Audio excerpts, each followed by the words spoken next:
Hey guys, Tarke here, and I'm going to give you guys an update on Baeclast tomorrow and run the Springs map. Before I get into it, I have messed around with my video settings a little bit, so if this seems like a higher quality than normal, great. If it seems exactly the same, let me know. If it's worse, let me know.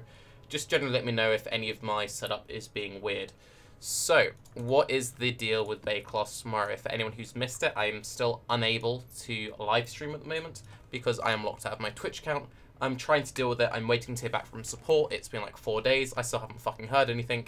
If anyone has any friends at Twitch support, please hook me the fuck up.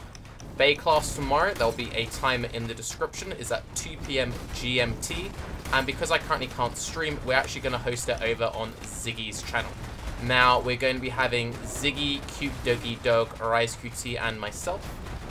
Complete normal setup. It's just we'll be having it over on Ziggy's channel because I can't stream. Also, we'll be doing a Q&A, so it'll be a full Q&A based episode. We'll have a little bit of the usual catch-up stuff at the start, but other than that, it'll be straight just Q&A. I've told the others to start collecting questions from their chat, and it'll be a mixture of questions that we've either got for each other, we've pre-saved up, you guys even use your comments, or that you just get directly from the stream itself. So, yes, if you have any deep and intimate questions you'd like to ask any of the cast, be it PoE or un-PoE related, then start thinking now and either leave them down below or over onto the live stream. If you can't watch it live, don't worry. As always, you have it up on the YouTubes. Ooh, fucking nice returns. And for some reason, I can't actually hear any of my loot dropping. Why is that being the case? Really nice returns, actually. I've been struggling a little bit with map returns. So that's quite satisfying. Feels good, meow. As you can see, the build has been coming along decently well, just to quickly get off of topic completely. And we've just sort of been chilling along. I'm level 91, pushing 92. Haven't been playing too much recently, just because, as you know, I haven't been playing that much this league at all, and since I haven't been able to stream for the last week, I hate that proximity bullshit. I swear to God, that proximity is seriously killer. Come on. Whoever's idea that was, like, bruh. Not fun. I don't really like this boss. It's kind of annoying. I actually haven't got flasks, which is going to be kind of annoying. This might be quite a rippy boss fight, actually. I haven't got my single target set up correct, and I've recently just been hard pushing HP because I've mostly been doing beachhead rotors, and you don't actually need that much damage for beachhead rotors. It's all about just having good enough survivability because they're actually pretty easy to do. So I've just been filling in life nodes after life nodes after life nodes. And is he down? Yeah.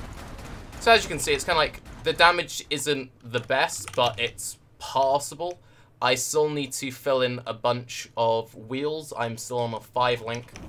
And yeah, like considering we're still on a 5-link, we're using defensive curse setups, using Blasphemy and Feeble, not like Blasphemy, Flam or whatever.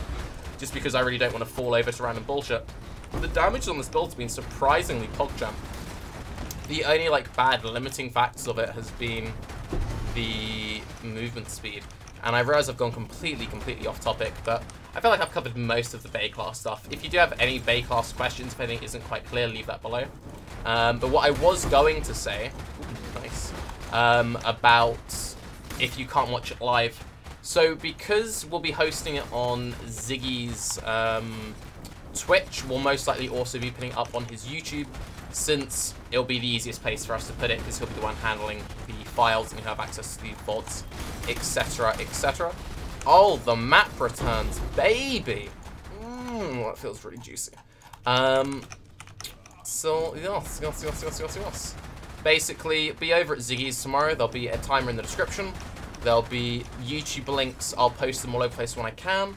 And when I can stream on Twitch again, I will let you know. But seriously, like, Twitch support, you need to get your stuff together, man. Like, I love you as a website. I know you're doing this really cool stuff with Streamlabs, with the interactive thingies and the overlays. It looks really chill. But it's been, like, over 4 days now, and I haven't had a single reply. And apparently we did a terrible job clearing this map. Like, missing 50 packs? What, bro? Over 50 remaining. Is there a nice little alcove here? Be a rare pack top left. please. Please let this be all of it. Oh yeah, this is basically it. Okay, I don't feel too bad. So yeah, that's the build as is. The main improvements we need to make, so as you can see, I want to get this one last HP node, and then I want to fill in Heart of Flame. Once you've filled in Heart of Flame, you can chase damage in a few more places.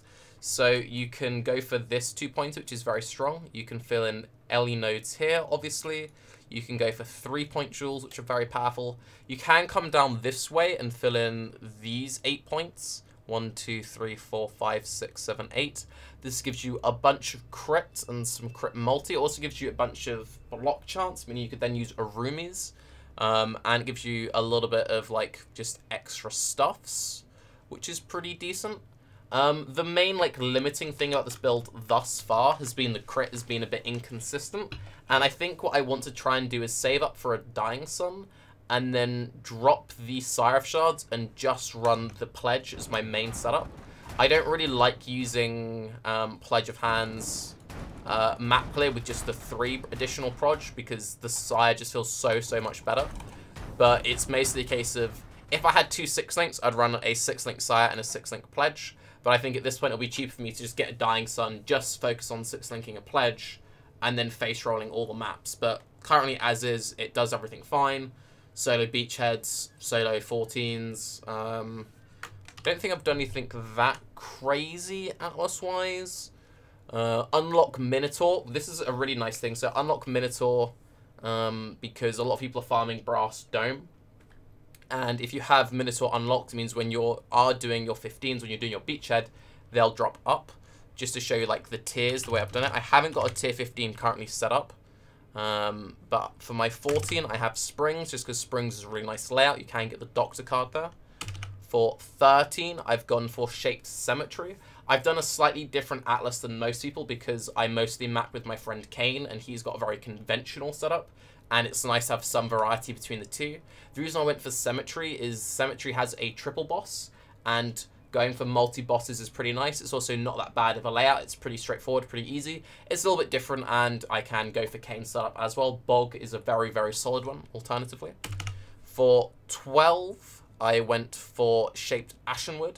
Shaped Ashenwood is really nice. The only bad thing about it is it has like lots of little trees and rocks, but this build isn't a shield charge build, so I don't care. And then for 11, I went for Canyon. The reason why I went for Canyon over Racecourse, I don't like the density that much on Racecourse. I'm not a big fan of the Reflect boss because that can give you if you're not paying attention. And I don't like the delay on the dogs coming out of the sidewalls. Most people just skip them, but it feels bad skipping them. Canyon has really nice layout, really nice for the Sire splash setup when you're doing this, because you just like run through. The bosses are sort of rippy, but to be honest, I just drop a default totem and just they fall over. Make sure you kill the bird before you kill the dog. The bird is a lot scarier in the fact that you can kite the dog. You can't really kite the bird, and the bird can randomly one-shot you if you're not paying attention. So I either just kill them both at the same time, but if I'm doing like double boss or like crazy HP mods on the bosses, I try and focus down the bird first, and I just kite the dog. And to be honest, it really isn't that scary if your build does damages. But yes, I'm Tarke, Baeclast tomorrow, usual peeps, links will all be down below. Twitch, please free your boy Tarquin. Have a good day. Bye-bye, bye-bye, bye-bye.